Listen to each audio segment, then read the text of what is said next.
Bismillahirrahmanirrahim. Assalamualaikum warahmatullahi wabarakatuh. Alhamdulillahi rabbil alamin. Allahumma salli ala sayyidina Muhammadin wa ala alihi wa ashabihi ajma'in.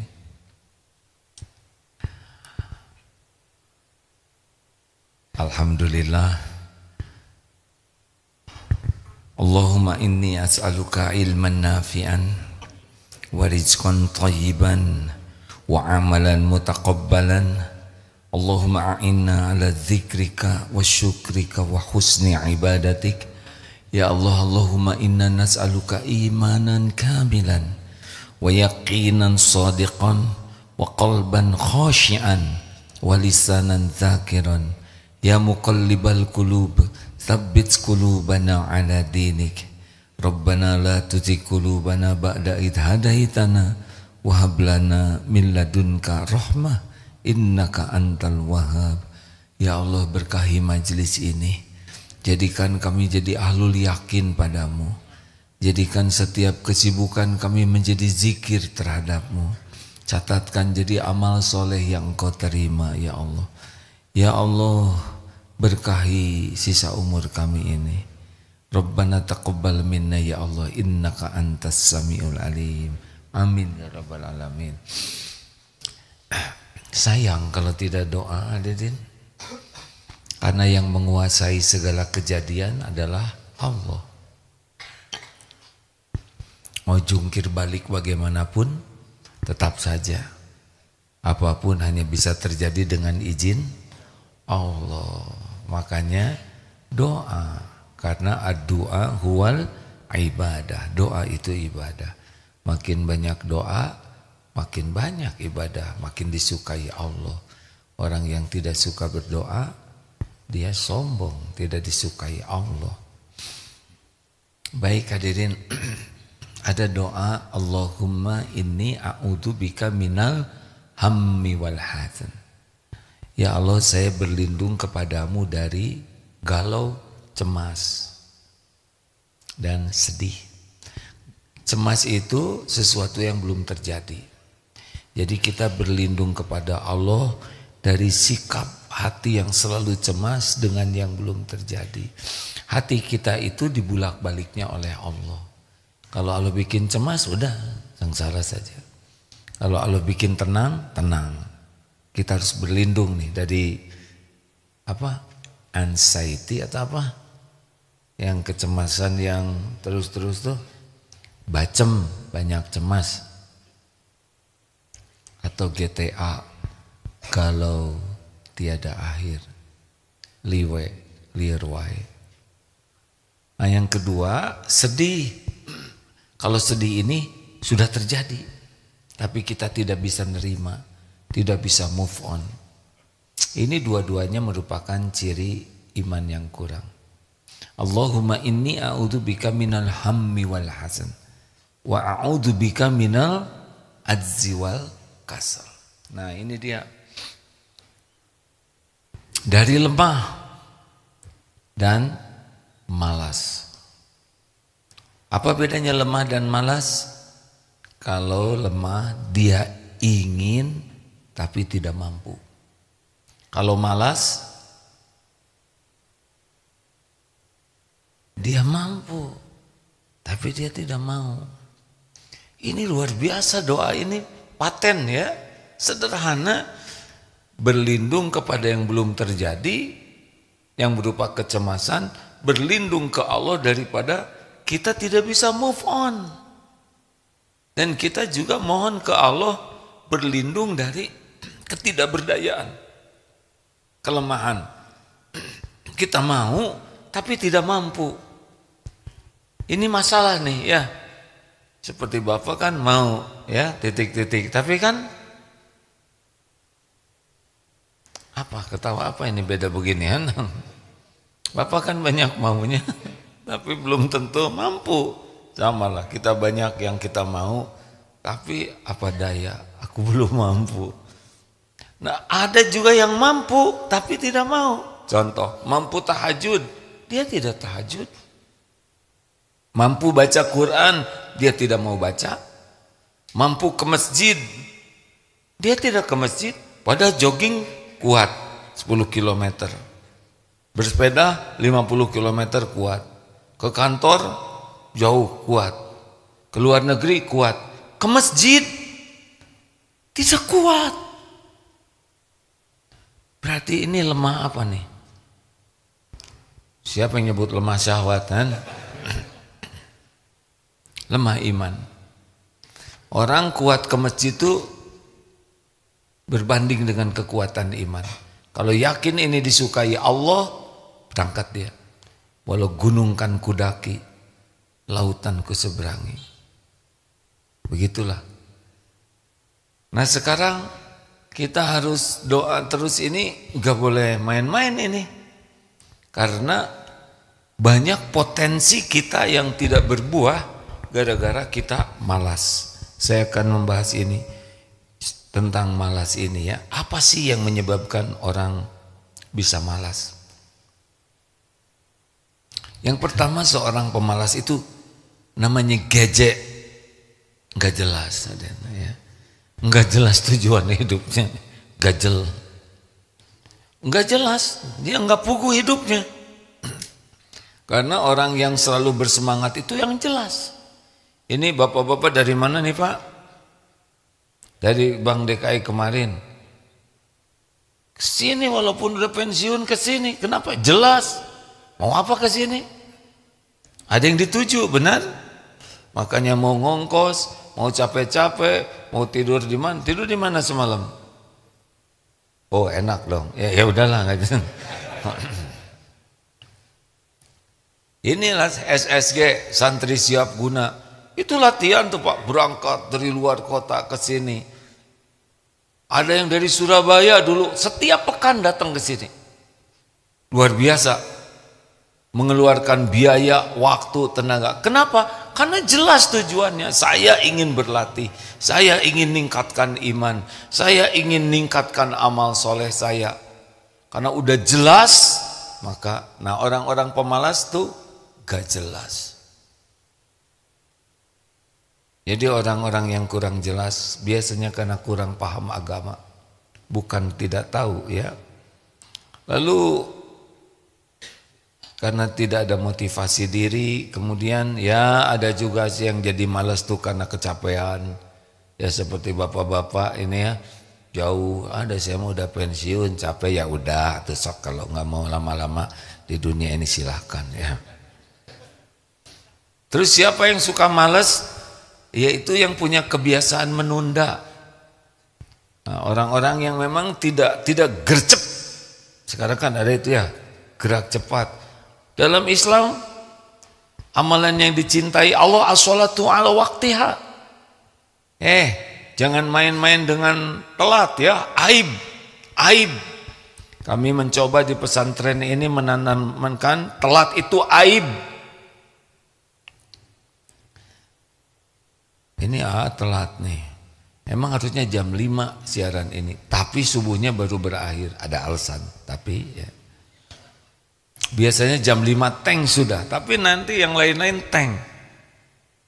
Jangan biasakan menunda, karena kesempatan itu yang akan datang tuh belum tentu seleluasa yang kita duga. Kita kan nanti aja. Nanti tuh udah ada beban sendiri. Nanti tuh sudah ada beban sendiri. Jadi kalau kita menunda, itu kita akan bertabrakan dengan yang harus kita lakukan. Jangan menunda. Makanya hasil rapat setan terkutuk itu waktu mengadakan muker, musyawarah kerja tahunan, ya saya nggak ikutan. Bisa disangka ikutan.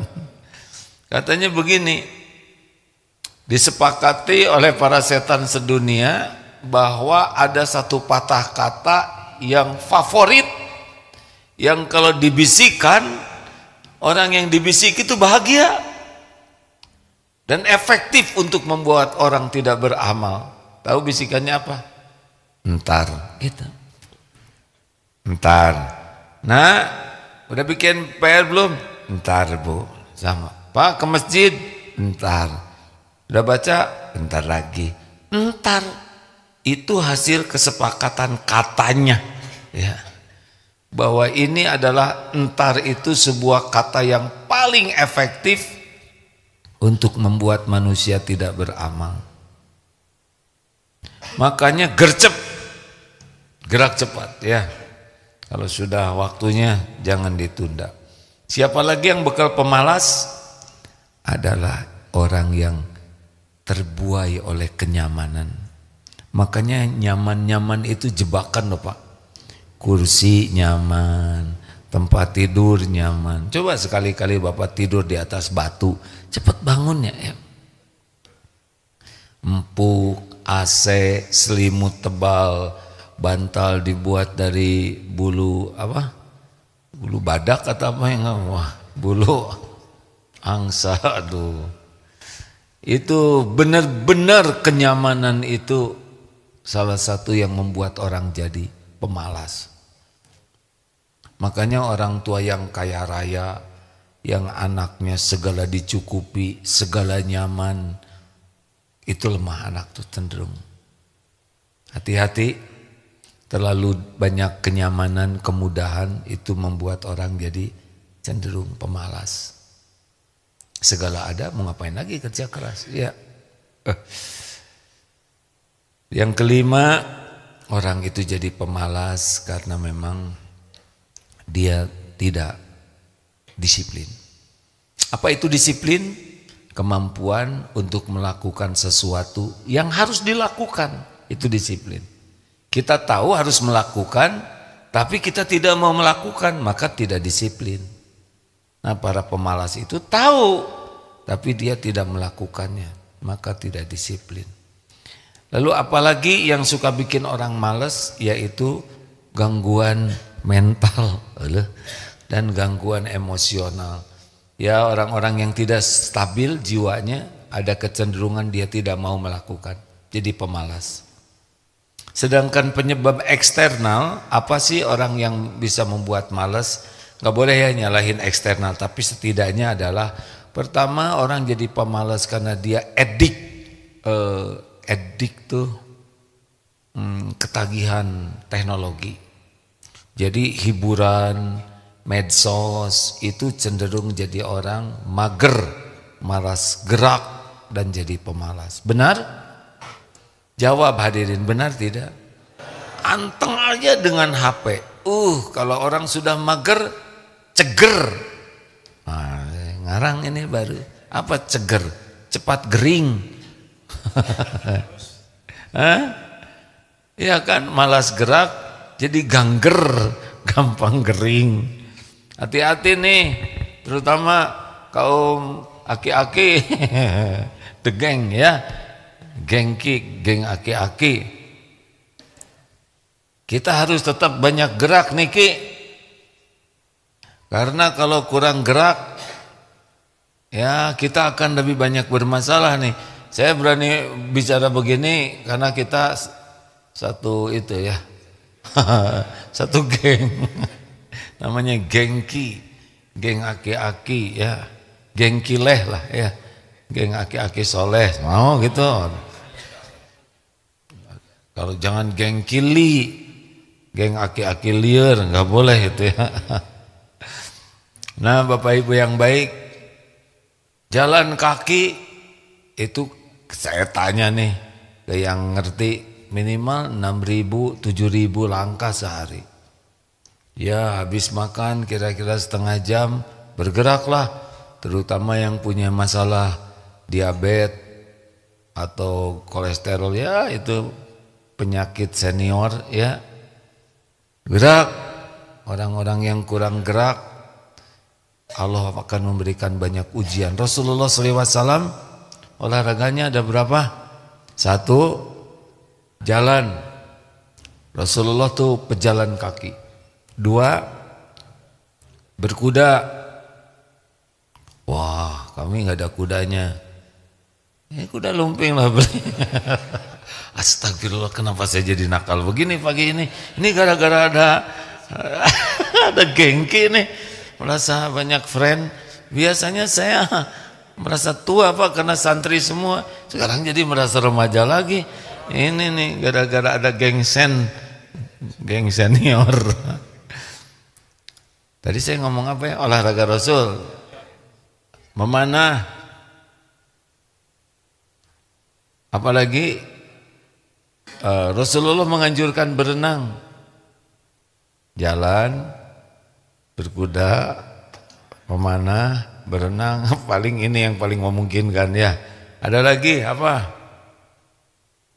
Gulat. Ayo kek.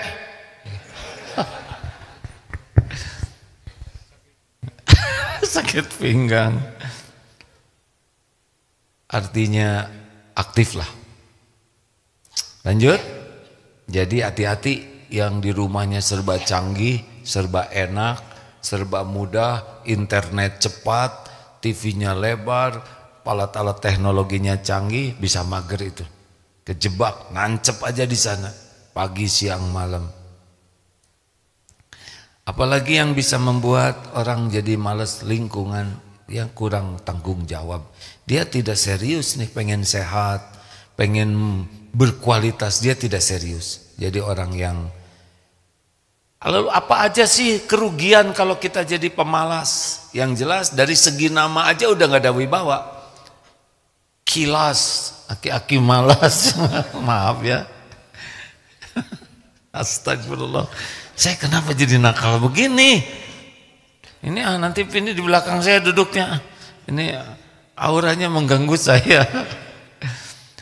Namanya, biasanya orang itu menjadi pemalas itu dari segi wibawa sudah hilang, Pak.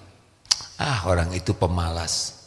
Mana mau kita punya karyawan pemalas, punya orang tua pemalas. Mau Bapak punya istri pemalas? Jawab, sama. Istri juga enek lihat suami pemalas. Betul, Bu? Jangan emosional begitu, biasa aja, Bu, yang seperti kesempatan melontarkan isi hati.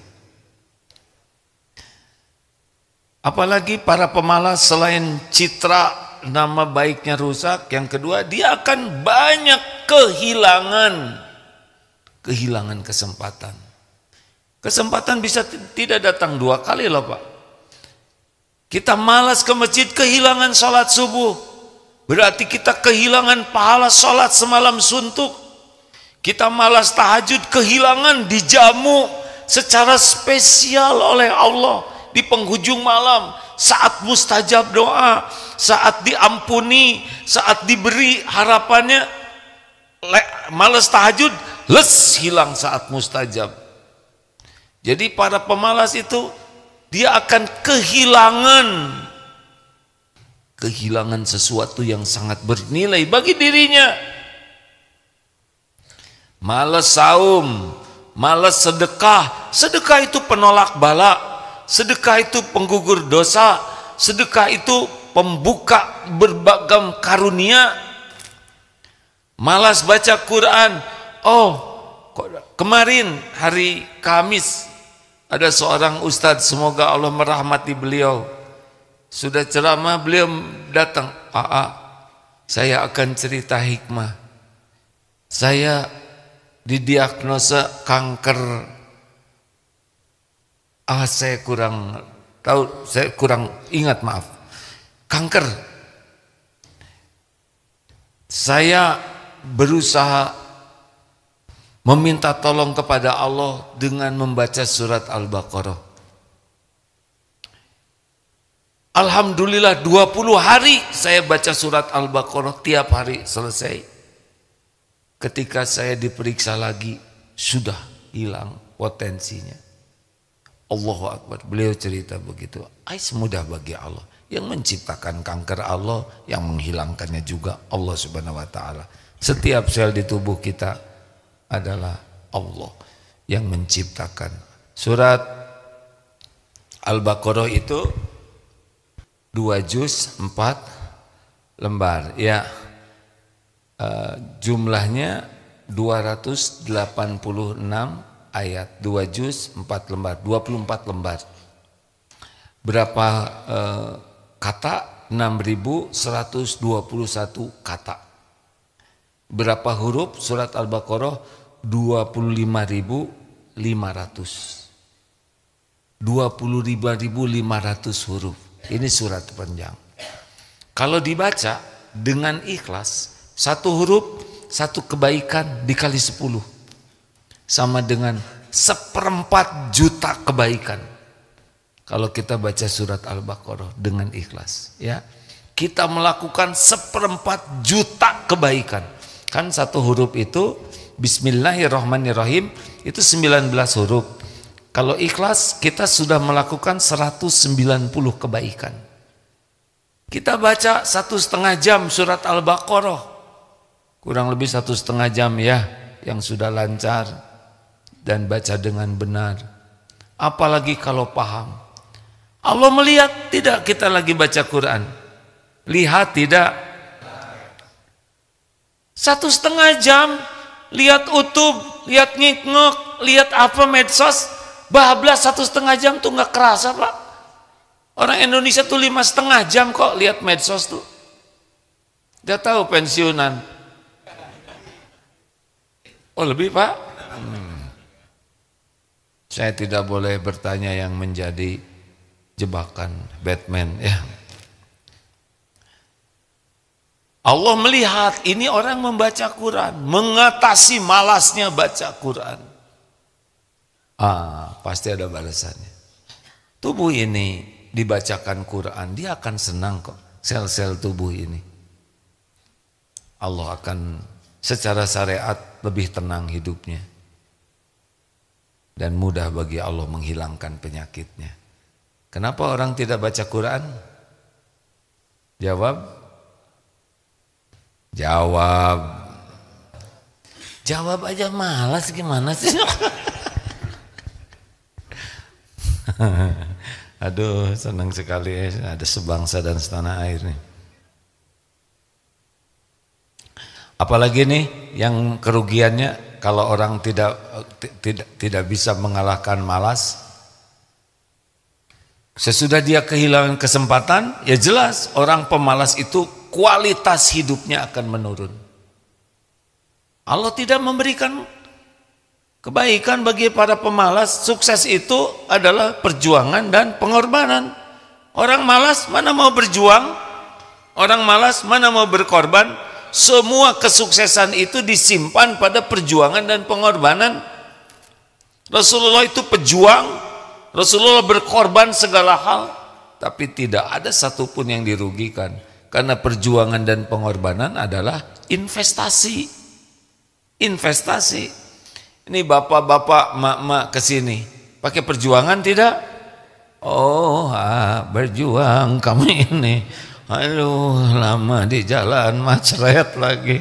Ini sebelah saya, yang di sini dikerok, yang ini. Ya itu perjuangan dunia kita Pak. Dulu saya waktu masih muda suka aneh lihat kenapa nenek selalu mau tidurnya pakai balsem. Sekarang saya mengerti. Karena saya juga pakai. Aduh, meni anget. Sehingga Pak kalau di sini maaf ya, kalau santri lewat, saya ditutup mata udah bisa tahu Pak ini santri apa. Kan dari PAUD ada, TK, SD, SMP, semua mahasiswa, karyawan. Tutup mata udah ketahuan Pak. Ini PAUD. Ini TK nih. Ini SMP. Lewatin aja. Ini karyawan. Ini masa kemasan. Dari mana? Kok begitu kuat perasaannya? Ketika lewat minyak telon, kayu putih, ini PAUD. Yang Gatsby, tisu, pewangi tisu SMP yang kurang modal yang. Kita kan SMP gayanya oleh tisu Pak. Ini ini pakai minyak wangi lumayan beli udah gajian. Ini geliga ya. Berarti orang yang banyak amal ya. Kalau lihat orang tua jangan meremehkan adik-adik, amalnya lebih banyak. Bapak juga jangan meremehin anak muda, dosanya lebih sedikit dari kita Pak. Lanjut. Pokoknya orang-orang pemalas dia kualitas hidupnya, kualitas masa depannya juga suram. Al-Ankabut 69. Walladzina jahadu fina lanahdiyannahum subulana. Dan orang-orang yang all out. Nah, itu tuh Pak, yang semangat, Allah akan memberikan, benar-benar Allah tunjukkan jalan-jalannya. Kalau hadis Nabi, ihris ala ma yanfa'uk, semangat terus dengan apa-apa yang manfaat. Wasta'in billah, dan mintalah tolong kepada Allah. Wala ta'jaz, jangan kamu lemah. Itu perintahnya. Makanya Rasulullah semangat. Teruskan jangan. Apalagi efek pemalas, ya sudah, orang yang mager, malas gerak itu seperti tadi, muger, mudah gering, mudah sakit Pak. Itu sunatullahnya begitu. Allah tahu ini orang malas gerak, ya udah, oleh Allah diberikan banyak penyakit nanti. Bukan berarti yang sakit itu semuanya pemalas ya. Beda lagi couplingnya.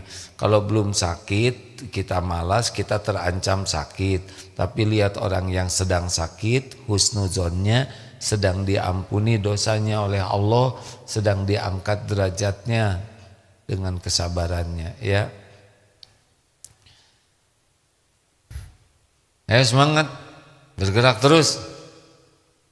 Semangat Pak. Nenek. Apa, jangan ganggu ketenangan saya. Ya udah. Tapi sunatullahnya ya, yang banyak bergerak dengan benar ya, niatnya benar, memang lebih disehatkan Pak.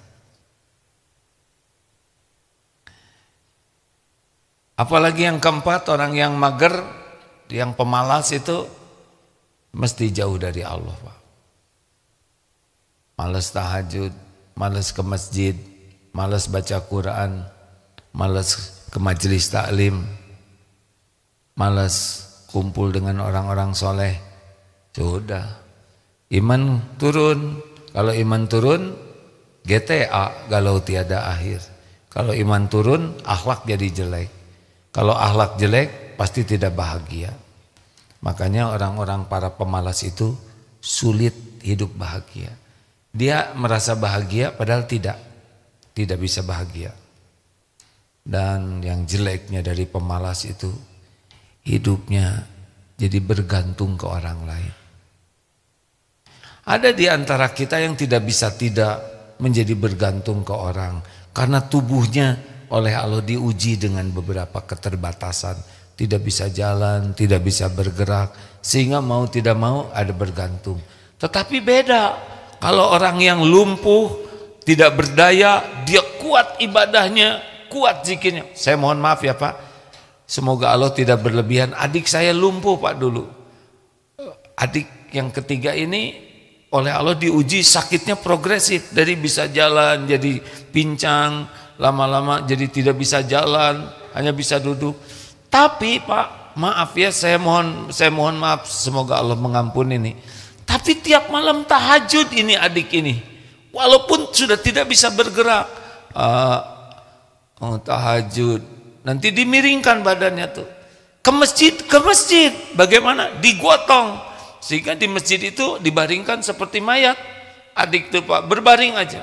Ke masjid itu tiap waktunya sholat itu ada yang ngegotongnya. Tidak bisa apa-apa, makan disuap, bahkan nafas juga kadang-kadang dibantu. Miring dibalikan begini. Tapi yang saya tahu ya, semangat ibadah, semangat ke masjid walaupun lumpuh. Ini tidak membuatnya jadi hina keterbatasan ini. Malah makin mengagumkan. Sejujurnya saya terinspirasi berubah, hijrah itu oleh adik yang lumpuh ini sebelum meninggal. Jadi kalau pemalas itu dia memang menjadi beban, tapi orang yang tidak berdaya punya aktivitas ibadah, zikir, semangat yang tinggi, dia walaupun terbatas yang bisa dilakukan, tetap izahnya terjaga. Para pemalas itu beban.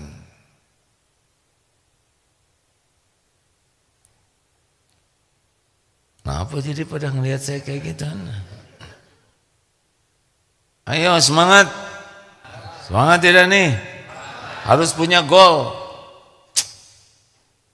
Kek, bangsaku, kita belum tentu lama lagi nih. Tahun depan juga mungkin udah berkurang grup ini. Iya. Saya kan tinggal di KPAD itu komplek tentara. Waktu pada dinas masjid sepi. Udah pada pensiun masjid penuh. Sekarang berkurang lagi. Pada pulang. Ayo. Ngapain semangat? Semangat berbekal pulang. Nanti mau siapa teman bapak dikubur? Ha? Kakek. Siapa yang nemenin kita dikubur nanti? Amal. Coba saya mau nanya. Punten, boleh dipinjamkan? Ini aja yang dekat. Pak, boleh saya bertanya? Tidak keberatan? Boleh. Boleh Pak? Boleh. Yang betul. Saya mohon maaf ya Pak ya. Sudah dapat bonus berapa dari Allah? Berapa tahun? 65 tahun. Berarti 2 tahun lah bonusnya, ya kan? Saya 64 sekarang, baru selesai 63. Sobatan lah kita ya Pak ya. Pak, kalau Bapak meninggal, misal, yang lain tenang ya, nanti juga meninggal.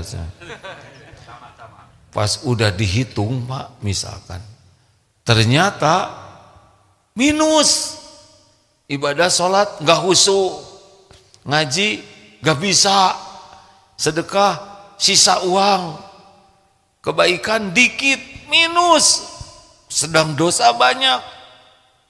Mau minta apa kira-kira ke Allah selain minta ampun? Ya Allah, hidupkan saya sebentar.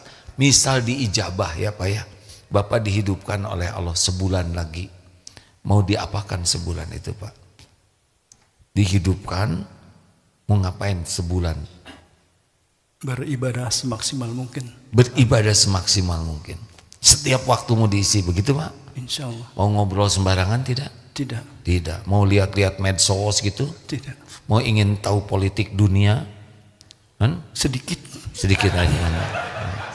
Sama istri mau galak tidak? Tidak Pak. Sama istri mau galak tidak? Tidak. Mau bertengkar nggak sama istri? Kadang-kadang Pak. Kalau dihidupin lagi, itu dulu ini kalau dihidupin lagi, tetap mau bertengkar enggak? Tidak. Tidak. Mau ngapa sama istri? Mau memberikan yang terbaik atau ngomel apa? Berbaik-baik aja Kak. Baik-baik aja ya. Mau memaafkan istri enggak kalau dihidupin lagi Bapak? Mau Pak. Maafkan aja ya. Biarpun banyak kesalahan dimaafin aja atau gimana? Maafkan. Maafkan aja ya. Uang mau di gimana Pak? Mau disembunyiin, ditabung, atau mau sedekah? Uang terbatas, sudah pensiun. Bukan itu pertanyaannya. Itu mah saya udah tahu ya. Kita kan sesama pensiunan. Mau diapain itu uang yang ada? Mau tetap disimpan, sembunyikan, atau mau disedekahin? Disedekahkan. Sedekahkan. Tapi disedekahkan kepada istri, terserah dia mau apakan. Oh, tetap istri yang itu ya. Iya benar, bagus. Terus apakah Bapak mau ke masjid enggak? Insya Allah mau. Tahajud? Insya Allah. Baca Quran? Insya Allah. Zikir? Insya Allah. Mau sebanyak-banyaknya? Insya Allah. Mau ngomong jelek enggak? Tidak. Mau ngebodor gitu enggak? Ngobrol yang sia-sia mau tidak? Sebisa mungkin tidak. Ini kalau dihidupin. Jadi pokoknya setiap waktu mau diisi dengan kebaikan aja gitu ya Pak. Insya Allah. Enggak mau berbuat maksiat gitu Pak. Tidak. Nah sekarang kan Bapak belum meninggal. Mending sekarang aja kita lakukan ya kan. Kalau udah mati kita nggak bisa hidup lagi. Itu maksud saya tuh Pak. Jadi mulai sekarang aja yang tadi tuh Pak. Ngerti tidak kakek-kakek? Kita nggak akan hidup lagi. Udah selesai nanti kalau dicabut nyawa. Makanya rencana hidup lagi itu sekarang aja mumpung hidup. Apa yang tadi kita katakan setiap waktu hanya untuk kebaikan, sekarang. Mau baik-baiknya sekarang, mau sedekah-sedekahnya sekarang, mau tobat-tobatnya sekarang, jangan ditunda. Enggak mau segala urusan dipikirin, ya jangan dipikirin lah yang tidak perlu dipikirkan. Tuh ingat mati tuh kayak gitu Pak. Jelas? Om? Oh ini keren disebut Om. Kenapa Bapak jadi mikir begitu sekarang? Tadi ingat ikutan muhasabah pagi, ingat tadi? Sebetulnya saya tuh ada satu cita-cita yang belum terkabul, bikin liang lahat di sini Pak. Nantilah kita coba ada satu tempat. Nanti bapak-bapak ini, makasih ya Pak ya sudah menjawab. Saya mohon maaf ya Pak kalau pertanyaannya mengena. Liang lahat itu bagus juga tuh Pak. Kita masuk ke dalam, ya simulasi lah ya. Kan ada dimiringkan tuh. Masuk ke sana supaya gimana lah kira-kira nanti. Walaupun kita tidak tahu seperti apa rasanya gitu, tapi baik itu berada banyak membayangkan liang lahat. Berapa lama nanti coba kalau kita udah dikubur orang-orang lama di atas kuburan kita? Agim meninggal, misal seperti itu. Paling heboh-heboh, Agim meninggal ya? Kemarin masih di sini. Iya, kemarin ceramah di tempat saya. Kemarin cuman gitu, gak ngepek ke sayanya Pak. Tetap saya meninggal ya kan? Mungkin ada yang datang. Ya saya kebayangin kalau saya meninggal gitu ya. Dikubur, misalkan saya dikubur di pesantren, di Eko Pesantren 1. Pada datang. Berapa lama yang datang? Apa yang datang ngedoain? Mudah-mudahan. Tapi boleh jadi, tuh mayitnya tuh, jenazahnya tuh. Jadi bahan peningkat followers ya. Jadi bahan konten. Mana tuh si Agimnya tuh? Oh bukan, itu jenazah tetangganya. Padahal yang saya butuhkan itu doa. Berapa lama coba? Udahan, pada pulang, betul tidak? Mungkin orang pada lihat medsos, oh ini IG Agim, oh ini YouTube, udah nggak ada lagi live. Yang tersisa nanti di kuburan, mungkin orang-orang yang terdekat dengan kita. Berapa lama? Berapa lama di atas kuburan kita? Tidak lama. Udah itu pada pulang, kita sendirian. Pasti nanti ada malaikat kubur. Orang sibuk. Anak-anak kita sibuk dengan urusannya masing-masing. Orang-orang pada sibuk dengan kerjaannya. Mungkin sedikit yang ingat ke kita. Sedang kita ngarap-ngarap doa orang. Mungkin sholat kita nanti nolong. Tapi sholat kita nggak pernah khusyuk. Dan nggak pernah berusaha jadi lebih khusyuk. Gitu aja sholatnya tuh udah nggak ngerti. Mungkin sedekah kita nanti kita arap-arap nolong. Sedekah kita uang sisa. Anak mudah-mudahan ngedoain. Tapi mereka banyak kesibukan. Saya kalau sudah ingat, gimana nanti saya dikubur gitu. Nah semangat untuk meningkatkan amal.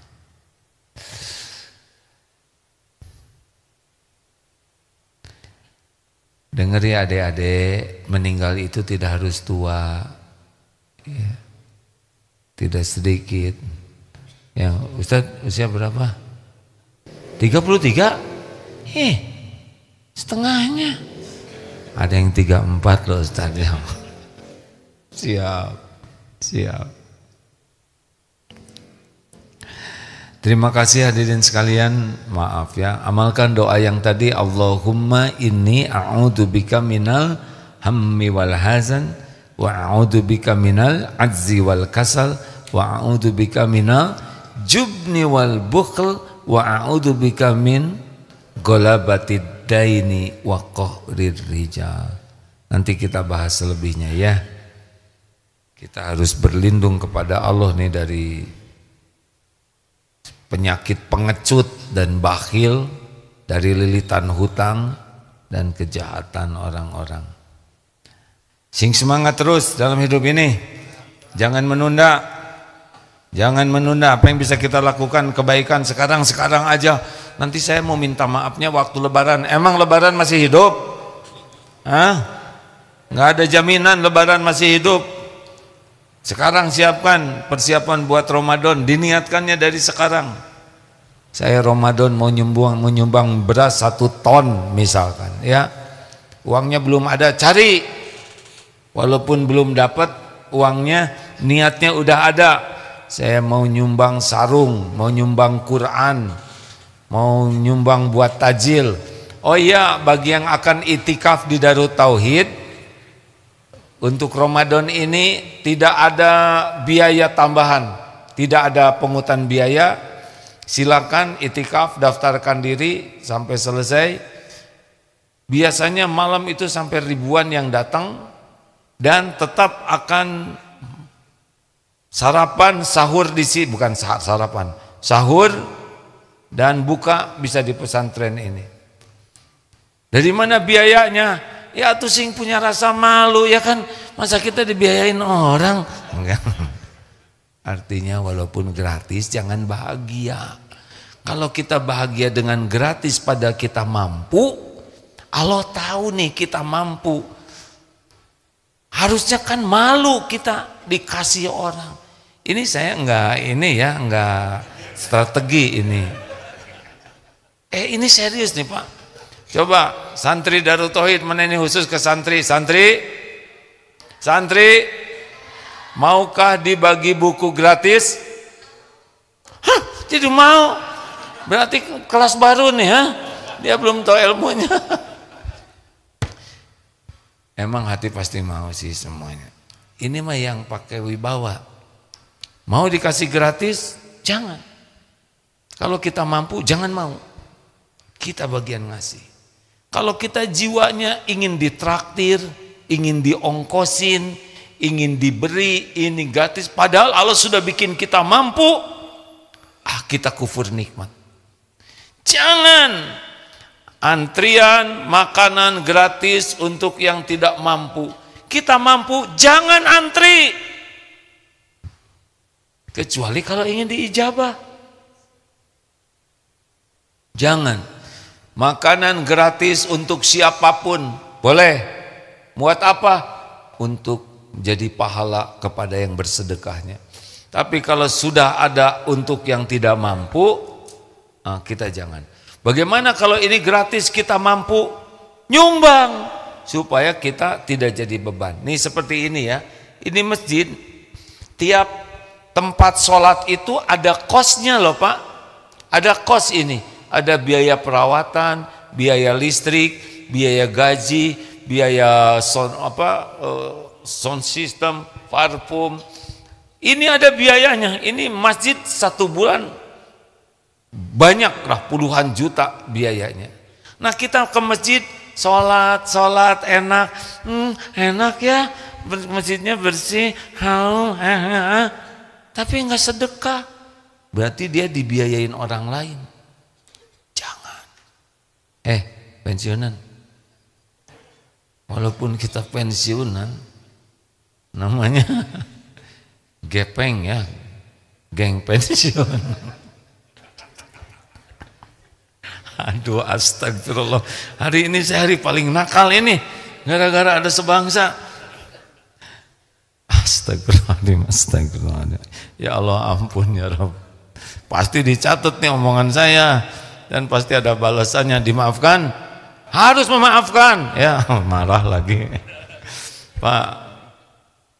Jadi usahakan ke masjid itu selalu sedekah. Karena kita jangan dibiayai orang lain kecuali tidak mampu. Jelas ya? Cari uang selalu ada di saku ini untuk sedekah. Jangan sampai ke masjid kita disubsidi oleh orang lain. Terima kasih. Subhanakallahumma bihamdik asyhadu alla ilaha illa anta astaghfiruka wa atubu ilaik. Assalamualaikum warahmatullahi wabarakatuh.